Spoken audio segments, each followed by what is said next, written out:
आगे बढ़ते बात अब इंडिगो संकट की करेंगे। इंडिगो संकट पर एक्शन में सरकार है। डीजीसीए ने इंडिगो के सीईओ को आज तलब किया है। दोपहर 3 बजे डीजीसीए के सामने पेश होने का निर्देश दिया गया है। इंडिगो संकट से जुड़ा डेटा पेश करने को भी कहा गया है। सरकार ने 10% उड़ानों में भी कटौती की है। ये एक्शन सरकार की तरफ से लिया गया है। लेकिन दूसरी तरफ आज डीजीसीए के सामने इंडिगो के सीईओ जिनकी पेशी होनी है, तलब किया गया है सीईओ को। और इसके बाद ये भी कहा गया है कि पूरी डिटेल दी जाए कि आखिर इंडिगो में जो संकट देखने को मिला और यात्रियों को जो परेशानी हुई है उसकी आखिर क्या वजह रही, आखिर क्यों इतना बड़ा संकट यात्रियों के सामने खड़ा हुआ है।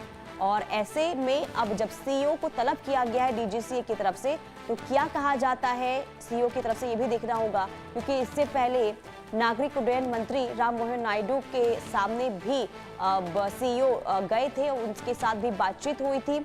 और इसके बाद अब डीजीसीए ने भी तलब किया है सीईओ को और आज दोपहर 3 बजे इंडिगो के सामने पेश होंगे, माफी चाहूंगी, डीजीसीए के सामने पेश होंगे इंडिगो के सीईओ।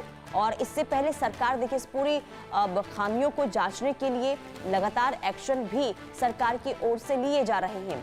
और इसी के साथ ही 10% उड़ानों में कटौती अब इंडिगो में कर दी गई है। और ये भी सरकार की तरफ से कहा गया है कि जो भी जिम्मेदार होगा उस पर कार्रवाई होगी। अभी लगातार जांच इस पूरे मामले को लेकर चल रही है। तो दूसरी तरफ डीजीसीए ने भी इस पूरे जांच को लेकर कमेटी का गठन किया है और अब डीजीसीए की तरफ से सीईओ को तलब किया गया है। आज दोपहर 3 बजे पेश होने का निर्देश जारी डीजीसीए की तरफ से किया गया है।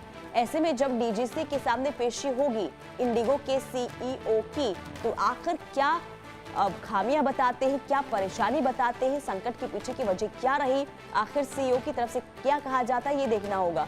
क्योंकि जब ये संकट को लेकर खबर सामने आई थी तब से ही लगातार इंडिगो के सीईओ माफी मांगते हुए नजर आ रहे हैं। लेकिन क्या माफी मांगने भर से ही तमाम समस्याओं का हल हो जाएगा और जो स्थिति उत्पन्न हुई है आखिर इसका समाधान कब तक होगा, ये देखना होगा। बहरहाल आगे बढ़ते इस बीच एक और बड़ी खबर